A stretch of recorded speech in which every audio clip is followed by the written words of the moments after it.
Dan disebabkan dia punya performance luar biasa, dia punya dominance tu jugalah, jurnalis ataupun wartawan-wartawan dekat Australia yang bagi nama gelaran Godzilla kepada R32 ni. Run! It's Godzilla!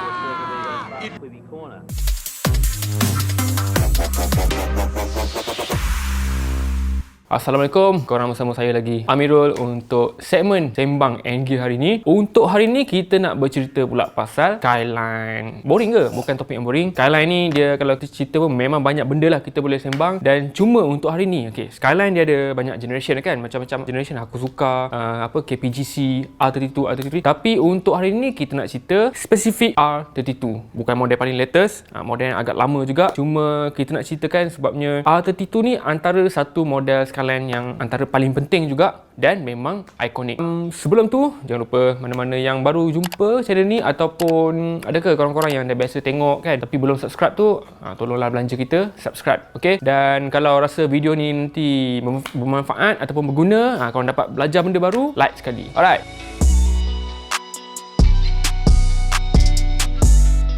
R32, satu nama yang sering disebut-sebut jugalah oleh peminat Skyline dan juga peminat JDM dan secara general peminat-peminat kereta lah. R32 ni memang biasa menjadi sebutan juga, agak popular. Cuma tak ramai jugalah yang tahu dia punya background ataupun macam mana R32 ni boleh jadi satu model yang agak berjaya. Yang tu kita nak cerita ni. Jadi setelah melalui dua generasi nama Skyline iaitu KPGC 10 dan juga KPGC 110, sekarang ni Skyline GTR dia mula macam berubah era lah kepada dia guna nama R32. Tapi tahun 89 tu nama kod panjang dia, kod chassis penuh dia E-BNR32. Jadi R32 ni dia datang dengan enjin 6 cylinder inline ataupun 6 silinder sebaris dengan waktu tu horsepower lebih kurang 280. Lepas tu dia ada juga sistem all-wheel drive dan masih menjadi asas kepada GTR yang menjadi kegilaan sampailah hari ni. Lepas tu yang bestnya, mula jadi perkenalkan tahun 89 tu, Nissan dia terus hantar Skyline R32 ni masuk JTCC ataupun Japan Touring Car Championship. Dia masuk je 89 tu, terus tapau habis 29 race semua dia menang. Dan juga daripada 89, 90, 91, 92, 93, 5 tahun berturut-turut sapu, memang dominan. Dan tahun 90 juga, tahun kedua lepas masuk JTCC tu, dia hantar juga R32 ni untuk peringkat international. Dia masuk pula Australian Touring Car Championship. Masa ni pun sama juga, dominan juga, jadi juara keseluruhan juga berturut-turut sampai 92. Kata tak saya, waktu tu ada juga tim-tim yang dalam siri kat Australia ni, dia orang macam tak nak mogok lah ataupun nak bantah, nak buat bantahan kepada organizer pasal Skyline ni kan. Yelah, dah macam mana nak cari makan kan, Skyline tapau habis semua race. Dan disebabkan dia punya performance luar biasa, dia punya dominance tu jugalah, jurnalis ataupun wartawan-wartawan dekat Australia yang bagi nama gelaran Godzilla kepada R32 ni. Run! It's Godzilla! Melekatlah nama Godzilla tu sampai daripada Skyline R32 sampai 33, 34 sampai sekarang yang baru ni lah kan, R35. Tetap ada nama Godzilla. Of course lah, dia punya rahsia pada performance dan juga keupayaan dia ialah nadi dia itu enjin twin turbo 6 silinder yang saya sebut tadi, RB26DETT. Enjin ni juga kita ada sebut dalam video yang sebelum ni, video senarai enjin Jepun ataupun JDM paling legend sepanjang zaman. RB26 ni memang masuk list tu lah, memang wajib sebut lah.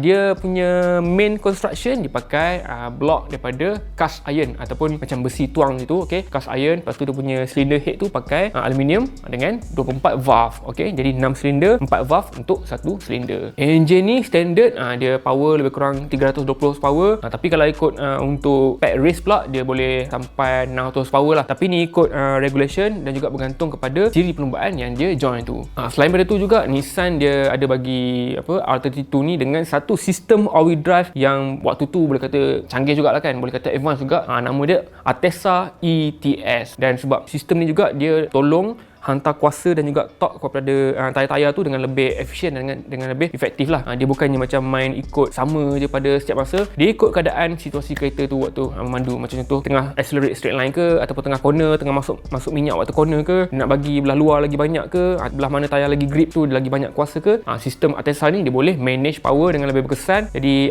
kurang lah pembarisan kuasa dan juga acceleration ni pun lagi baik lah kan. Cuma ada jugalah yang kata Nissan ambil teknologi ni, dia punya konsep tu sama macam macam Porsche 959, iaitu supercar yang agak legend juga. Dia waktu tu dia bersaing 959 ni dengan Ferrari F40. Tapi kira hebat lah kan. Dia boleh ambil teknologi daripada supercar tu letak dekat dia punya sports car. Tapi apa-apa pun resepi yang Nissan guna ni memang boleh kata berkesan lah kan. Dia lepas keluar je R32 dengan all-wheel drive ni, memang dia punya dapat rekod dekat Nürburgring. Dia kalahkan waktu tu yang pegang rekod Porsche 954. Jadi yang Skyline R32 ni, dia catatan masa dia 20 saat lagi laju daripada kereta yang dia kalahkan tu. Kira menang besar lah kan. Okey, dan kalau kita cerita pasal R32 ataupun Nissan lah secara generalnya, memang tak salah kalau kita tak sebut pasal Nismo ataupun dia punya division pemotoran dan juga bahagian performance. R32 GTR ni pun dia ada dapat juga version Nismo, tapi tak silap saya dia tak ada kot nama Nismo official dekat nama dia tu. Tapi dia memang ada version Nismo. Tahun 90 dia cipta versi Nismo ni sebab nak kena bersaing dalam racing dalam Group A. Jadi untuk tujuan homologasi, waktu tu syarat dia kena hasilkan minimum 500 unit untuk road car dan juga 60 unit untuk race car lah.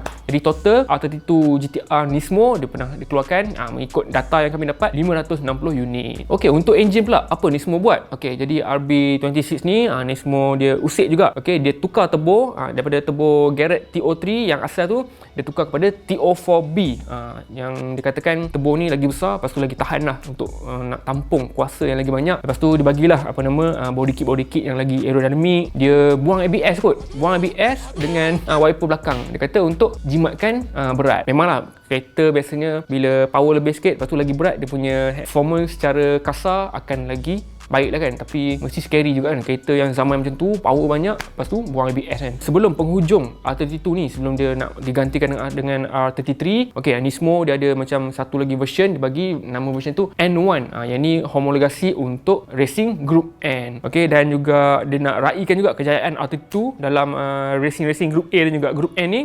Lepas tu Nissan pun bagilah satu lagi Victory Specification ataupun nama Special Edition dia V-Spec.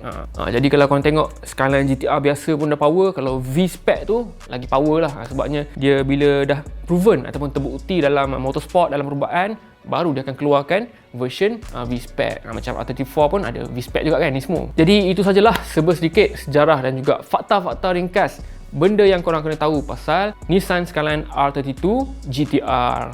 Jadi korang peminat-minat Nissan, geng-geng Skyline semua wajib tahu. Yalah kan, knowledge mestilah penting kan, nak sembang waktu TT kan. Kita geng-geng Skyline berkumpul, nak cerita, aku tahu ni pasal ni R32 Skyline punya sejarah kan. Padahal kat toilet macam biasa lah kan, buka Wikipedia, buka YouTube. Jadi itu saja. Kalau korang suka, macam biasa tekan butang like. Lepas tu yang belum subscribe, jemput juga belanja kita punya channel. Subscribe satu klik, okey? Dan juga kalau ada lagi apa-apa cadangan, korang nak tengok video pasal apa lagi, nak kita explain detail lagi pasal kereta-kereta Jepun ke, JDM model lain ke, ataupun kalau dah bosan JDM kita pergi ke Eropah pula ke kan, nak model-model eksotik, nak cerita apa, sejarah Ferrari, sejarah Porsche, ataupun nak cerita detail kereta-kereta lokal. Jangan ingat kita tak layan kereta lokal. Okey, nak cerita pasal apa, GTI ke, Proton Arena ke, boleh komen kat bawah apa-apa cadangan. Nanti Syasha buat skrip, saya sembang, ataupun Abang Adi boleh sembang. Okey, terima kasih.